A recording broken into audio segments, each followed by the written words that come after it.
حي على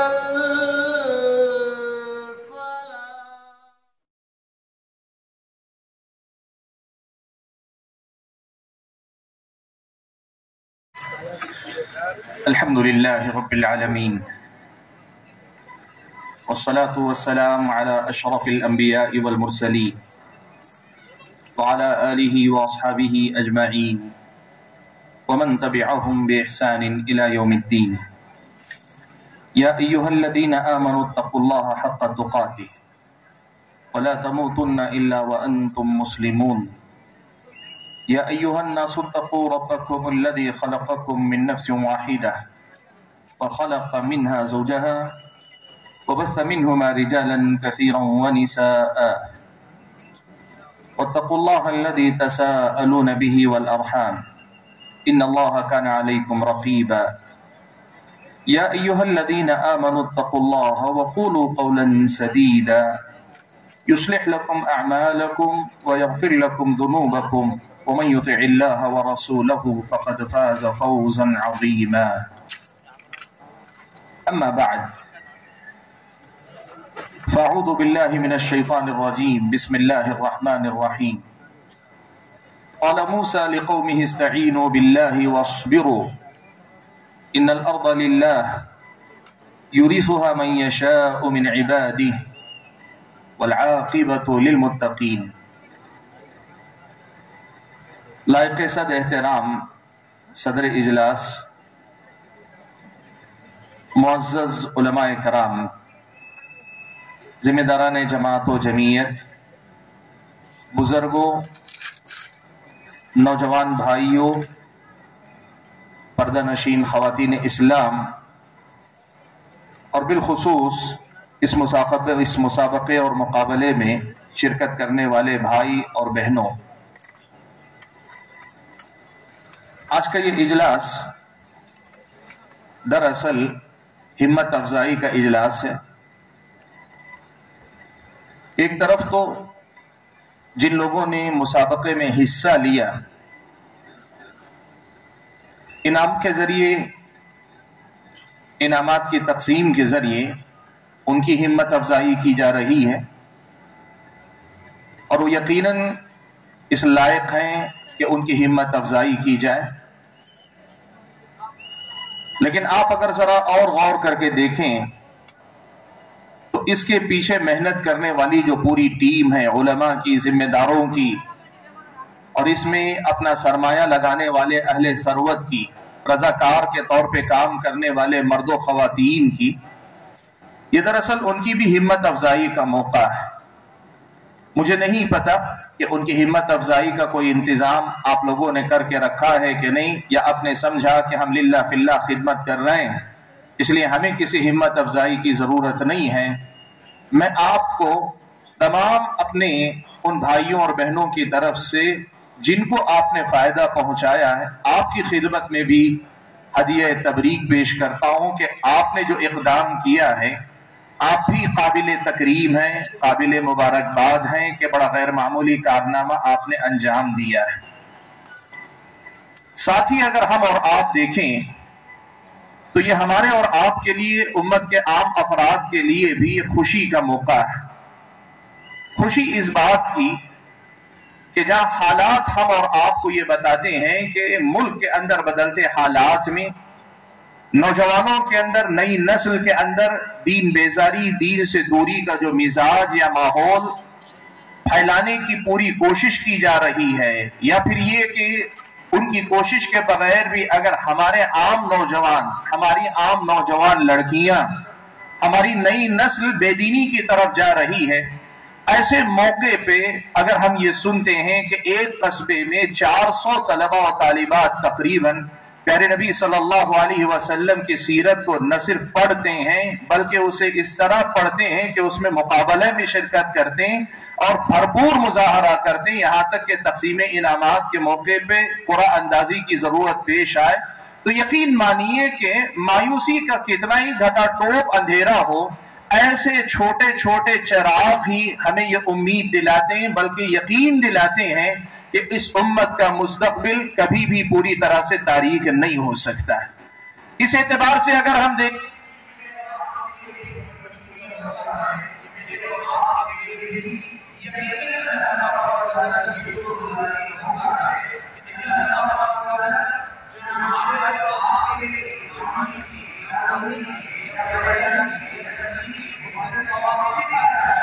وہی رب ذوالجلال ان مع العسر یسرا کہ تنگی کے بعد آسانی ہے اور برائی کے بعد اللہ تعالیٰ اچھائی بھی لاتا ہے، مصیبتوں کے بعد اللہ تعالیٰ انعام و اکرام بھی عطا کرتا ہے۔ اس کا ایک مظاہرہ ہم اور آپ کو اللہ تبارک و تعالیٰ نے دکھلایا ہے۔ عزیزین گرامی، میں نے یہ مناسب سمجھا کہ چونکہ یہ اجلاس آج کا اصل میں تشجیع کا ہے، ہمت افزائی کا ہے، تکریم کا ہے، اعزاز کا ہے، لوگوں کے اندر ایک خوشی کا پیغام دینے کا ہے، میں نے مناسب سمجھا کہ یہ محسوس ہم کریں کہ یہ صرف ان بچوں کے لیے یا ان بچوں کے والدین اور سرپرستوں کے لیے یا پھر اس صرف بستی کے لیے نہیں، یقین مانے اس مجلس میں شریک ہر مسلمان مرد عورت کے لیے یقیناً یہ اللہ تبارک و تعالیٰ کی شکر گزاری کا موقع ہے۔ ہم تمام کو اللہ تبارک و تعالیٰ کا شکر گزار ہونا چاہیے۔ اس پیغام کی میں یاد دہانی کروا دوں۔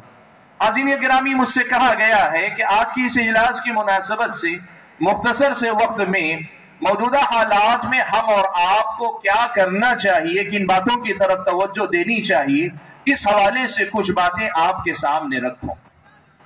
میں زیادہ لمبی گفتگو نہیں کروں گا، مختصر سے وقت میں کوشش کروں گا کہ کچھ بنیادی نکات آپ کے سامنے رکھوں جس پر ہم اور آپ کو محنت کرنے کی ضرورت ہے۔ عزیزین گرامی، دیکھیں جب ہم موجودہ حالات کی بات کرتے ہیں نا تو ہمارے اور آپ کے سامنے اس وقت جو کرنے کے کام ہیں وہ الگ الگ سطح کے کام، الگ الگ انداز سے کرنے کے کام۔ کچھ کام ہیں جو سیاسی میدان میں کرنے کے، کچھ کام ہیں جو ہمیں داخلی سطح پر مسلمانوں کے سماجی سطح پہ کرنے کے، کچھ کام ہیں جو انفرادی سطح پر شخص پر کرنے کے، کچھ کام ہیں جو پورے قومی سطح پر پوری قوم کی ایک آواز کے طور پر کرنے کے ہیں، کچھ کام ہیں جو جمعیت و جماعت کی سطح پر کرنے کے ہیں، اور وہیں کچھ کام ایسے ہیں سرپرست کی حیثیت سے، ہر گھر کے بڑے کی حیثیت سے ہمارے اور آپ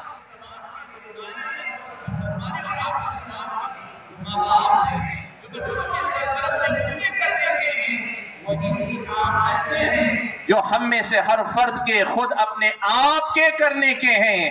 آج میں یہ بات آپ کے سامنے رکھنا چاہتا ہوں کہ اکثر و بیشتر ہوتا یہ ہے کہ جب ہم موجودہ حالات کی بات کرتے ہیں تو اکثر ان مسائل پہ بات کرتے ہیں جو قومی اور ملی سطح پر کرنے کے، بڑے بڑے کام ہیں جو بین الاقوامی سطح کے مسائل ہم اس پہ بات کرتے ہیں، جن میں سے اکثر ہمارے کہنے نہ کہنے سے کچھ بدل نہیں رہے، زیادہ سے زیادہ لوگوں کے ذہن میں ایک بات آتی ہے، ایک پیغام آتا ہے، لیکن اس سے آگے عملاً کچھ کرنے کا اختیار ان کے پاس نہیں ہوتا۔ لیکن ہماری اور آپ کی محنتیں زیادہ تر ایسے ہی مسائل پہ ہوتی۔ ایران میں کیا ہو رہا ہے، توران میں کیا ہو رہا ہے، امریکہ میں کیا ہو رہا ہے، سعودی عرب میں کیا ہو رہا ہے، مشرق میں کیا ہو رہا ہے، مغرب میں کیا ہو رہا ہے، آپ بتائیں۔ یہاں فیس بک پہ بیٹھ کر یا آپ اپنی بستی میں مجلس میں بیٹھ کر، چائے کی کسی دکان پر بیٹھ کر یا اپنے گھر کے دیوان خانے میں مجلس جما کر، یا آپ دردمند حضرات پوری دردمندی کے ساتھ، آپ کی نیتوں پہ شبہ نہیں ہے، لیکن آپ اگر اپنے حالات کا تجزیہ یہاں بیٹھ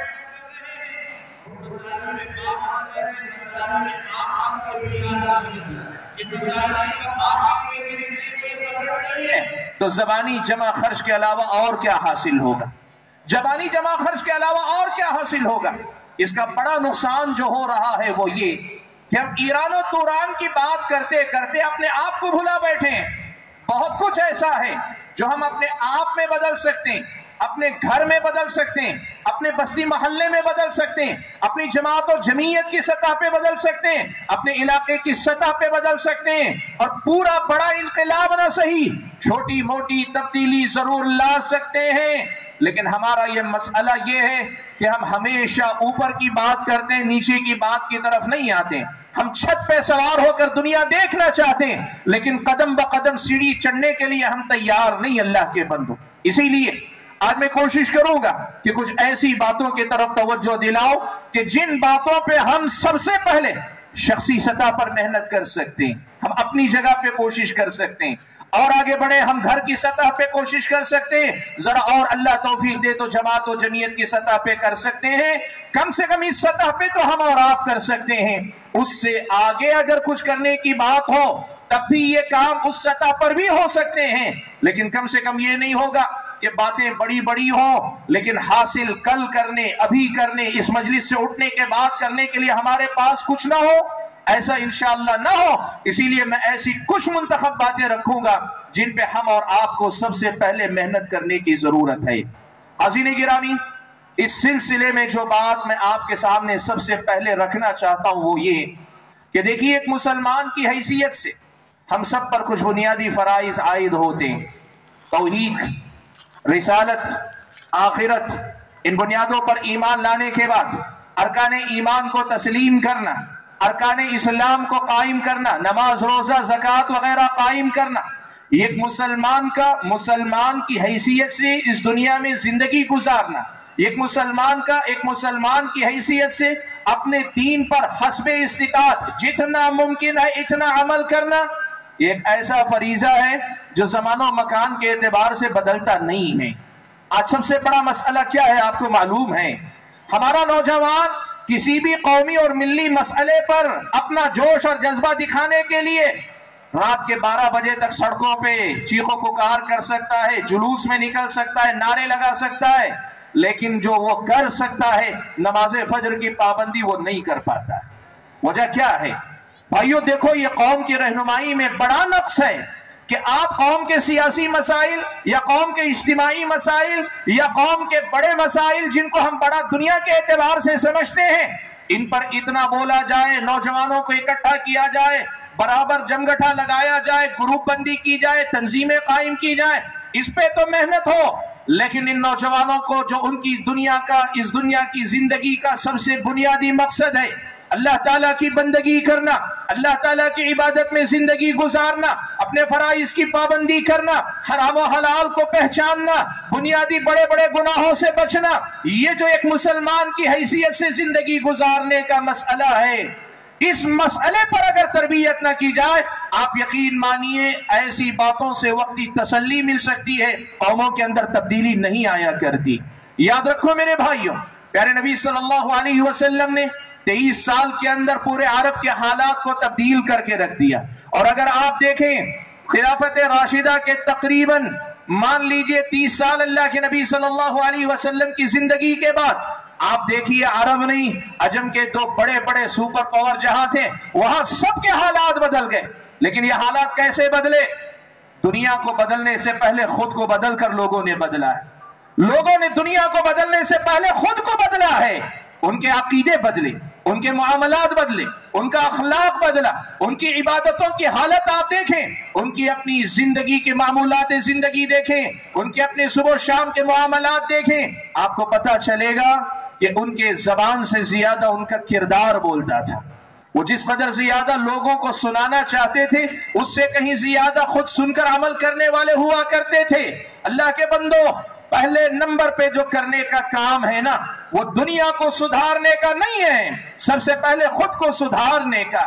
آج آپ کو میں ایک بات کی دعوت دیتا ہوں، آپ میں سے جو حضرات علماء میں سے اور جو پڑھے لکھے ہیں وہ لوگ، اور جو پڑھنا لکھنا نہیں جانتے وہ علماء کی مدد سے ذرا جا کر قرآن و سنت پڑھ کر دیکھیں۔ اللہ تعالیٰ نے نوجوانوں کی تعریف کی، عام طور پر ہمیں یہ بتایا جاتا ہے کہ قرآن و سنت میں ان نوجوانوں کی تعریف کی گئی ہے جو زمانے کو بدل دیتے ہیں، لیکن میرے بھائیو یاد رکھو، قرآن و سنت میں جن نوجوانوں کی اصل میں تعریف ہوئی ہے یہ وہ نوجوان ہیں جو سب سے پہلے خود کو بدلتے ہیں اور ان کے بدلنے کے بعد زمانہ بدلتا ہے۔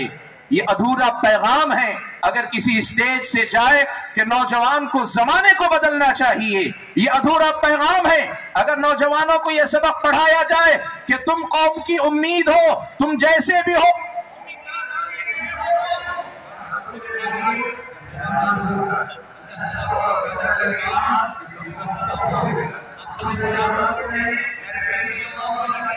حدیث کو پڑھ کر دیکھیں، آپ کو پتہ چلے گا کہ اصل تعریف تو اس نوجوان کی ہے جو مصلح بننے سے پہلے صالح بنتا ہے، جو دنیا کو بدلنے سے پہلے خود کو بدلتا ہے۔ آپ جانتے ہیں ایک حقیقت کو، دنیا کو بدلنا آپ کے اختیار میں نہیں، اول آخر تو اختیار اللہ کے ہاتھ میں، لیکن اللہ کے اختیار کے بعد اسباب کی دنیا میں بات کریں تو دنیا کو بدلنا آپ کے اختیار میں نہیں، خود کو بدلنا آپ کے اپنے اختیار میں ہے۔ لیکن مسئلہ کیا ہے؟ جہاں اختیار نہیں چلتا ہم وہاں زور لگانا چاہتے ہیں، اور جہاں اختیار خود پہ چلتا ہے وہاں ہم اپنے اختیار کو آزمانے کے لیے تیار نہیں ہیں۔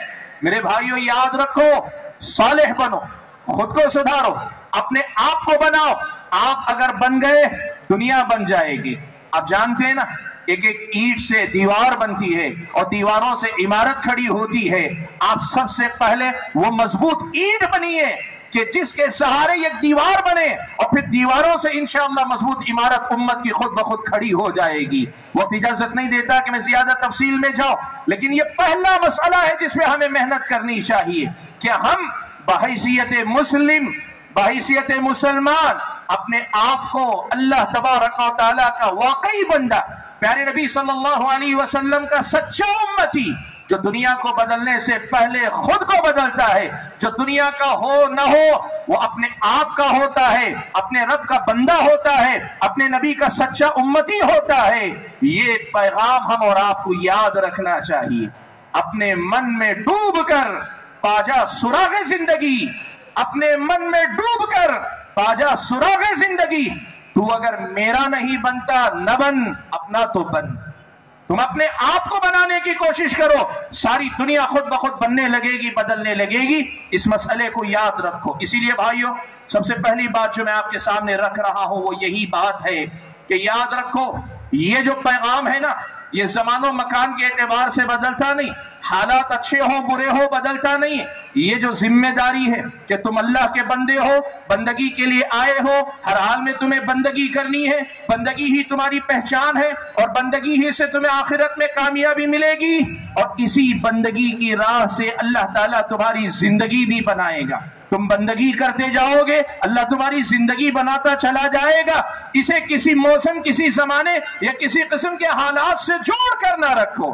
یہ نغمہ فصل گل و لالہ کا نہیں پابند، یہ نغمہ فصل گل و لالہ کا نہیں پابند، بہار ہو کے خزاں لا الہ الا اللہ۔ اللہ کے بندو، سب سے پہلے اللہ کی توحید، نبی کی اتباع، اپنے اخلاق، اپنے نفس کا تزکیہ، اپنے معاملات کو سنوارنا، اور اس دنیا کے لیے اپنے آپ کو رحمت بنانا کہ جس سماج میں آپ رہے لوگ وہی کہیں جو ابن دغنہ نے حضرت ابوبکر سے کہا تھا۔ حضرت ابوبکر مکہ چھوڑ کر نکل گئے، مکہ کے مشرکوں نے ستایا، تنگ آ گئے، نکل گئے حبشہ کی سرحد پر۔ عرب کا ایک سردار ابن دغنہ نے حضرت ابوبکر سے ملاقات کی تو اس نے کیا کہا؟ سارا ماجرہ سن کر کہا کہ یا ابا بکر مثلک لا یخرج ولا یخرج، اے ابو بکر تم ایسے انسان ہو کہ تم جیسا انسان نہ کسی سماج کو چھوڑ سکتا ہے، نکل سکتا ہے، اور نہ ہی وہ نکالا جا سکتا ہے۔ اپنے آپ کو ایسا بناؤ کہ اصل کام ہمارے اور آپ کے کرنے کا یہی ہے۔ اللہ کے بندو، حاضرین گرامی، میں نے جو بات کہی آپ کے سامنے کہ سب سے پہلی بات جو حالات وغیرہ سے جڑی نہیں، ہر حال میں کرنے کی ہے، وہ اپنے آپ کو واقعی معنوں میں ان بنیادوں پہ قائم ایک اچھا اور سچا اور پکا مسلمان بنانے والا کام۔ اور یہ کام مردوں کو بھی کرنا ہے، عورتوں کو بھی کرنا ہے، ہمارے اپنے بزرگوں کو بھی کرنا ہے، ہماری اپنی نوجوان نسل کو بھی کرنا ہے، اور ہماری اور آپ کی نسلیں نو جو ابھی بچے ہیں، جو آج کے بچے کل کے جوان پرسوں کے بوڑھے ہیں، ان کو بھی کرنا ہے۔ یہ فکر ہمیں سب سے پہلے لے کر جانے کی کوشش کرنی چاہیے کہ ہمیں اصل میں ہر حال میں ہمیں اپنے مقصد سے جڑا رہنا ہے، مقصد زندگی پر ہی ہم اور آپ کو کام کرنا ہے۔ حاضرین گرامی، دوسرا کام جو ان حالات میں مجھ کو اور آپ کو کرنا ہے وہ کام یہ ہے کہ حالات بظاہر آتے ہیں اور جس میں مسلمانوں پہ آزمائشیں آتی ہیں، اور مسلمانوں پہ جب آزمائشیں آتی ہیں تو شیطان اپنا کام کرتا ہے کہ شیطان مایوسی لوگوں کے اندر پھیلاتا ہے، شیطان مایوسی پھیلاتا ہے۔ آج آپ ایک سبق یہ سوچ کر سن کر جائیے، سمجھ کر جائیے، اس امت کے ساتھ اللہ تعالیٰ کا فیصلہ ہے کہ یہ امت نہیں مٹے گی، اللہ تعالیٰ اس امت کو نہیں مٹائے گا۔ یہ دین قیامت تک رہنے کے لیے آیا، ہماری بدعمالیوں بدبختیوں کی وجہ سے ہم مٹ جائیں گے لیکن امت نہیں مٹے گی۔ ہماری جگہ اللہ کسی اور کو اس دین کا والا اور شہدا بنا کر کھڑا کرے گا۔ پہلا اطمینان یہ رکھو کہ اللہ تبارک و تعالی ہم اور آپ کو ضائع نہیں کرے گا۔ اگر ہماری بدعمالیوں کی وجہ سے ہم چلے گئے، یہ دین اللہ تعالیٰ کسی اور کے ہاتھ میں دے کے کھڑا کرے گا۔ اس لیے شیطان کی اس حملے کو پہچانو کہ شیطان لوگوں کے اندر مایوسی پھیلانا چاہتا ہے۔ انما ذالکم الشیطان یخوف اولیاءہ فلا تخافوہم وخافون۔ اللہ تعالیٰ نے فرمایا یہ شیطان ہے۔ غزوہ احد کے بعد صحابہ جنگ پہلے جیت چکے تھے، پھر اس کے بعد جنگ ہار گئے، جنگ برابری پہ ختم ہوئی، صحابہ زخمی ہیں، مدینے کی طرف لوٹنا چاہتے ہیں، 70 صحابہ کو احد میں دفن کر کے لوٹ رہے ہیں۔ ان کے جذبات ان کے زخموں کی طرح مجروح، جسموں کی طرح مجروح ہیں، ان کے جسموں پر بھی زخم ہے، ان کے دلوں پر بھی زخم ہے۔ ایسے موقع پہ شیطان ان لوگوں کے دلوں میں وسوسے ڈالتا ہے، افواہیں پھیلاتا ہے، ایسی خبریں لا کے پہنچاتا ہے جس سے یہ ڈر جائیں، خوف زدہ ہو جائیں۔ اللہ تعالیٰ پیغام دیتا ہے انما ذالکم الشیطان یخوف اولیاءہ، یہ شیطان ہے جو اپنے پیروکاروں کو ڈرا رہا ہے۔ فلا تخافوہم، تم تو اس کے پیروکار نہیں ہو، تم ایمان والے ہو، تم اس سے نہ ڈرو۔ وخافون، تمہیں اگر ڈرنا ہی ہے تو مجھ سے ڈرو، اللہ تعالیٰ سے ڈرو۔ اللہ تعالیٰ نے یہی پیغام آپ کو دیا۔ یاد رکھو میرے بھائیو، مومن کی پہچان یہ ہے کہ حالات کتنے ہی زیادہ ناموافق کیوں نہ رہیں، وہ حالات کا مقابلہ تو کرتا ہے لیکن حالات سے ہارتا کبھی نہیں، حالات سے مایوس کبھی نہیں ہوتا ہے۔ وہ کیسے ہی حالات کیوں نہ ہو مایوس نہیں ہوتا۔ آپ کو پتہ ہے حضرت موسیٰ علیہ السلام بنی اسرائیل کے پاس نبی بنا کر بھیجے گئے۔ بنی اسرائیل کا مسئلہ یہ تھا کہ حضرت موسیٰ کی بعثت سے پہلے بھی یہ ستائے جاتے تھے، ان کے اوپر ظلم و ستم کے پہاڑ توڑے جاتے تھے۔ فرعون اور اس کی قوم کا جو ظلم تھا وہ معروف تھا۔ وقت کا یہ فرعون ان کا جو حال کرتا تھا قرآن میں آپ نے بارہا سنا ہے۔ حضرت موسیٰ نبی بنا کر بھیجے گئے۔ حضرت موسیٰ پر ایمان لانے کے بعد بھی آپ کی قوم بنی اسرائیل کو قبطیوں کی طرف سے ستایا جا رہا ہے۔ حضرت موسیٰ کی قوم کو، بنی اسرائیل کو فرعون کی طرف سے پریشان کیا جا رہا ہے۔ ایسے حالات میں بنی اسرائیل نے حضرت موسیٰ سے شکایت کی، اوذینا من قبل ان تأتینا ومن بعد ما جئتنا، اے موسیٰ آپ کے آنے سے پہلے یعنی نبی بن کر آنے اور ہمارے ایمان لانے سے پہلے بھی ہمیں ستایا گیا، اور آپ کے آنے کے بعد بھی ہمیں ستایا جا رہا ہے۔ یہ کیا ماجرا ہے؟ یہ کیا ماجرا ہے کہ ہم پہلے بھی ستائے جاتے تھے، آپ پر ایمان لا کر بھی ستائے جا رہے ہیں؟ سبحان اللہ۔ یہ دیکھو حضرت موسیٰ علیہ السلام نے اپنی قوم کو کیا سبق دیا۔ آج یہ پیغام امت کو دینے کی کوشش کریں۔ اللہ تعالیٰ نے فرمایا کہ حضرت موسیٰ نے کہا، قال موسیٰ لقومہ، حضرت موسیٰ نے اپنی قوم سے کہا، استعینوا باللہ واصبروا، اللہ سے مدد طلب کرو اور صبر کرو، ڈٹے رہو، جمے رہو۔ ان الارض للہ، یہ زمین اللہ تبارک و تعالیٰ کی ہے، یورثها من یشاء من عبادہ، اللہ تعالیٰ اپنے بندوں میں سے جس کو چاہے یہ زمین دیتا رہتا ہے۔ یہاں کی بادشاہت، یہاں کے اختیار، یہاں کا اقتدار اللہ جس کو چاہے دیتا ہے، لیکن کمال یہ ہے کہ والعاقبۃ للمتقین، انجام ہمیشہ اللہ تعالیٰ متقیوں کا ہی برقرار دیتا ہے۔ انجام کار متقی ہی کامیاب ہوتے ہیں۔ یہ مان کر چلو میرے بھائیوں، مشکلات جتنی بھی آئیں یہ ہماری شکست نہیں، یہ ہمارا مشکل وقت ہو سکتا ہے۔ کامیابی اس میں ہے کہ مایوس مت ہو۔ آپ کو معلوم ہے مکہ میں مسلمانوں کو مارا جاتا تھا، ستایا جاتا تھا۔ خباب ابن ارت رضی اللہ تعالیٰ عنہ، وہ صحابی جن کے بارے میں مورخین نے نقل کیا کہ تپتے انگاروں میں مشرکین مکہ نے ان کو سلایا تھا۔ ایک آدمی ان کے سینے پہ پیر رکھ کے کھڑا رہتا تھا تاکہ ان کی پیٹھ کی پلٹنے نہ پائیں اور انگاروں سے ان کی پیٹھ جلے۔ اتنی تکلیف برداشت کرنے کے بعد جب تکلیف ناقابل برداشت ہوئی، اللہ کے نبی کے پاس آئے۔ اللہ کے نبی کعبۃ اللہ کی دیوار سے ٹیک لگائے بیٹھے ہیں۔ حضرت خباب آ کر کہتے ہیں، اللہ کے نبی، اللہ کی مدد کب آئے گی؟ متی نصر اللہ، اللہ کی مدد کب آئے گی؟ آپ صلی اللہ علیہ وسلم نے جو بات کہی، ساری باتیں کہنے کے بجائے صرف ایک بات آپ کو بتانا چاہتا ہوں۔ انتہائی مایوسی کا عالم ہے۔ مکہ میں اللہ کا علل اعلان نام لینے والا اپنی جان سے ہاتھ دھو بیٹھتا ہے، اور اگر جان بچ بھی گئی تو سزا سے محروم، سزا سے بچ نہیں سکتا، ستایا ضرور جاتا ہے۔ ایسے مایوس کن حالات میں اللہ کے نبی نے کیا کہا آپ کو پتا ہے؟ اللہ کے نبی نے کہا، اللہ کی قسم اللہ تعالیٰ اس معاملے کو اپنے انجام تک پہنچائے گا۔ یہ دین اللہ تبارک و تعالیٰ اپنی دنیا کے اندر غالب کرے گا۔ اور کیسے کرے گا؟ آپ نے کہا صنعاء سے نکل کر حضرموت تک ایک عورت، یا دوسری روایت میں آیا کہ ایک مسافر چل کر جائے گا، اسے اللہ تعالیٰ کے علاوہ کسی کا ڈر نہیں ہوگا، اس کی جان، اس کا مال، اس کی عزت، اس کی آبرو، اس کی کسی چیز کو کوئی خطرہ نہیں ہوگا۔ اس دین کو اللہ تعالیٰ اس مقام تک پہنچائے گا۔ وہ یقین جو اللہ کے نبی کے سینے میں تھا، وہ یقین جو آپ نے اپنے صحابہ کے سینوں میں اتارنے کی کوشش کی، آج میری اور آپ کی قوم کی یہ ضرورت ہے کہ ہم اور آپ اس قوم کو مایوسی کے حال سے باہر نکالنے کی کوشش کریں۔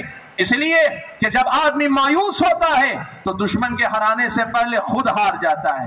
کوئی اور ہتھیار اس کے اوپر اتنا کارگر نہیں ہوتا جس قدر انسان کی مایوسی خود اس کے حق میں قاتل اور نقصان دہ ہوا کرتی۔ عزیزان گرامی، قوم کے مورال کو اونچا رکھو، ان کی ہمت کو چھاؤ رکھو، ان کو مایوس ہونے مت دو، انصاف کے ساتھ، اخلاق کے ساتھ، قانون کے دائرے میں اپنے حق کے لیے کوشش کرتے رہنے اور اس ملک کے اندر سر اٹھا کر جینے والی قوم کے طور پر ان کی تربیت کرو۔ نئی نسل کو یہ سبق سکھاؤ کہ ہم مسلمان ہیں تو اسلام کی پہچان کے ساتھ ہم جیئیں گے، اس میں ہمیں کسی قسم کا کوئی شک و شبہ نہیں ہے۔ یہ یقین اپنی قوم کے اندر پیدا کرنے کی کوشش کرو۔ بھائیو، تیسرا کام جو کرنا چاہیے وہ کام کیا ہے؟ تیسرا کام جو کرنے کا ہے وہ کام یہ ہے کہ تعلیم پر آپ محنت کریں۔ تعلیم پر بہت کچھ بولا جاتا ہے، میں آج ساری باتیں نہیں کہوں گا، صرف ایک حقیقت آپ کو بتانا چاہتا ہوں۔ دیکھیے تعلیم کا میدان کیسا ہے آپ کو معلوم ہے۔ آپ جتنا کم پڑھیں گے نا، جتنا کم، آپ مان لیجئے آپ نے صرف ہائی اسکول پاس کیا، 10th پاس کیا یا 12th پاس کیا، آپ نیچے، اور ذرا اوپر جا کے کوئی ڈگری آپ نے کی تو ایک درجہ اوپر آپ گئے، اور زیادہ آپ نے پڑھا، اپنے آپ کو کسی فن کا ماہر بنایا، آپ کا مواقع کہ آپ ذرا اور اوپر جاتے ہیں۔ اور ایسے ہی تعلیم کے میدان میں اوپر سے اوپر اگر جائیں گے نا تو ایک مسئلہ یاد رکھنا ہمیشہ، ہماری قوم کا بڑا مسئلہ کیا ہے معلوم؟ ایک تو تعلیم کی طرف توجہ کم تھی، اب توجہ ہے بھی تو بمشکل 12th تک پہنچ کر ہمارے طلبہ، ہمارے بچے اور ہماری بچیاں رک جاتی ہیں۔ یاد رکھو میرے بھائی، تعلیم کا معاملہ کیسا ہے معلوم؟ اس ملک کے اندر صورتحال یہ کہ آپ جتنا کم پڑھیں گے کمپٹیشن زیادہ رہے گا، اپرچونٹیز اتنی ہی زیادہ کم رہیں گی۔ جتنا آپ کم پڑھیں گے آپ کے لیے کمپٹیشن زیادہ ہوگا، امیدوار بہت زیادہ ہوں گے، اور اپرچونٹیز، مواقع آپ کے پاس کم سے کم رہیں گے۔ آپ جس قدر زیادہ اوپر چڑھتے جائیں گے نا تعلیم کے مراحل میں، آپ کے پاس کمپٹیشن کم رہے گا، کمپٹیٹرز کم رہیں گے، اور اپرچونٹیز زیادہ ہوتی چلی جائیں گی۔ ہماری قوم کا مسئلہ تعلیم کا نہیں، اعلیٰ تعلیم کا۔ ہماری قوم کا مسئلہ ابھی قریب تک اگر کہے تعلیم کا تھا اور ابھی بھی ہے، لیکن اس کے ساتھ ساتھ یہ بھی مسئلہ ہے کہ جو پڑھ رہے ہیں 10 تک پڑھ کے، 12 تک پڑھ کے ڈراپ آؤٹ ہو جاتے ہیں۔ ایسا نہ کرو اللہ کے بندو، پڑھو پڑھو، پڑھتے جاؤ، پڑھتے جاؤ، اپنی قابلیتوں کو نکھارتے جاؤ، اپنے آپ کو سدھارتے جاؤ، سنوارتے جاؤ۔ آپ کو معلوم ہے بعض محققین نے بڑے پتے کی بات لکھی ہے، کہا یہ دنیا جو اللہ کے علاوہ کسی شجر حجر کے سامنے جھک جاتی ہے، یہ اس دنیا پر تحقیقی نظر ڈال نہیں سکتی، یہ مرعوب ہی ہو سکتی ہے۔ تحقیقی نظر ایک مومن ہی، ایک موحد ہی ڈال سکتا ہے، جسے اللہ تعالیٰ کے علاوہ ساری کائنات کو استعمال کرنے کا ایک حوصلہ اللہ تعالیٰ نے دیا ہے۔ آپ پڑھتے جائیے، بڑھتے جائیے، آپ جب بہت اونچے چلتے جائیں گے نا تو وہ موقع بھی آئے گا، وہ موقع بھی آئے گا کہ آپ کو مواقع ڈھونڈنے کی ضرورت نہیں، موقع آپ تک چل کر آئیں گے، موقع آپ تک چل کر آئیں گے، ضرورت مند آپ کی صلاحیتوں کو طلبگار بن کر آئیں گے۔ منزل کی جستجو میں کیوں پھر رہا ہے راہی، منزل کی جستجو میں کیوں پھر رہا ہے راہی، اتنا عظیم بن جا کہ منزل تجھے پکارے۔ اللہ کے بندو، تعلیم پر محنت کرو، اور ایسی محنت کرو آپ طے کر لو کم سے کم میرے خاندان کے ہر بچے اور بچی کو پڑھاؤں گا، اور اس وقت تک پڑھاؤں گا جب تک اس کے اندر پڑھنے کی سکت ہے، صلاحیت ہے، پڑھاؤں گا۔ آپ یہ مت سوچو پڑھ کر میں کیا کروں گا، میں پڑھ کر کیا کماؤں گا، پڑھ کر کیا کھاؤں گا۔ آپ صرف پڑھتے جاؤ، پڑھتے جاؤ، پہاڑی نالا